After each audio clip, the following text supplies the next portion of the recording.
Meus irmãos, estamos no domingo, o 21º domingo do tempo comum.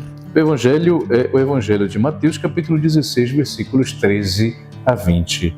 Naquele tempo, Jesus foi à região de Cesareia de Filipe e aí perguntou aos seus discípulos: "Que dizem os homens ser o Filho do Homem?" Eles responderam: "Alguns dizem que é João Batista, outros que é Elias, outros ainda que é Jeremias ou algum dos profetas." Então Jesus lhes perguntou: "E vós, quem dizeis que eu sou?" Simão Pedro respondeu: "Tu és o Messias, o Filho do Deus vivo." Respondendo, Jesus lhe disse: "Feliz és tu, Simão, filho de Jonas, porque não foi um ser humano que te revelou isso, mas meu Pai que está no céu. Por isso te digo que tu és Pedro, e sobre esta pedra construirei a minha igreja, e o poder do inferno nunca poderá vencê-la. Eu te darei as chaves do reino dos céus. Tudo que ligares na terra será ligado nos céus. Tudo que tu desligares na terra será desligado nos céus." Jesus então ordenou aos discípulos que não dissessem a ninguém que ele era o Messias.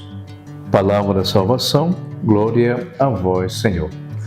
Então, meus irmãos, nós estamos hoje no domingo, dia do Senhor, portanto, dia de podermos agradecer ao Senhor na Eucaristia, na Santa Missa, em nossas paróquias, comunidades, onde você estiver, sempre realmente poder dedicar esse tempo para ir até a casa de Deus e lá escutar esta palavra que nós acabamos de proclamar, acabamos de falar aqui para todos vocês. Então, hoje, no Evangelho, Jesus pergunta aos discípulos: "Quem dizem os homens que ele é?"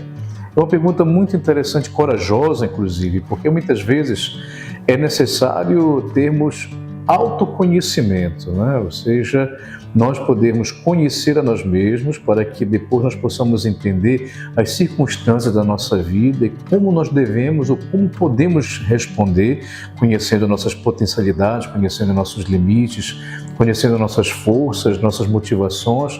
Muitas vezes os contextos que vivemos da nossa vida se confrontam com aquilo que nós percebemos de nós mesmos.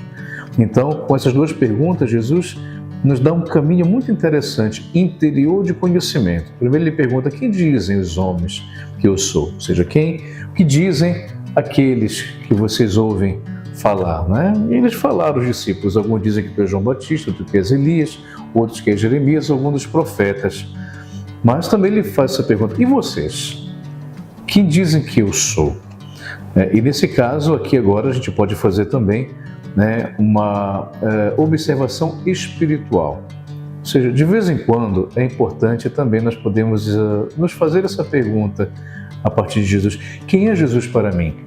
O que Jesus significa na minha vida? Qual é o impacto dos ensinamentos de Jesus em todos os acontecimentos da minha vida? Nós somos cristãos, somos batizados, ou a maioria de nós somos batizados. Portanto, a partir do momento que eu sou batizado, eu me torno um cristão. E ser cristão significa, automaticamente, presumimos dessa forma, somos seguidores dos ensinamentos de Jesus. Mas muitas vezes podemos correr o risco de sermos cristãos só de nome. Ou seja, eu sou cristão de nome, mas eu não conheço os ensinamentos de Jesus. Eu não sei o que ele pensaria no meu lugar, eu não sei como ele se comportaria no meu lugar, não sei o que ele falaria no meu lugar diante de algumas situações que eu possa viver na minha vida no confronto com os outros ou no confronto com o próprio Deus. Portanto, meus irmãos e irmãs, que nós possamos, no dia de hoje, deixar que essa pergunta entre no nosso coração. Quem é Jesus para mim? Você poder imaginar Jesus na sua frente, lhe fazendo essa pergunta: quem sou eu para você? E que o Senhor vos abençoe, em nome do Pai, do Filho e do Espírito Santo. Amém.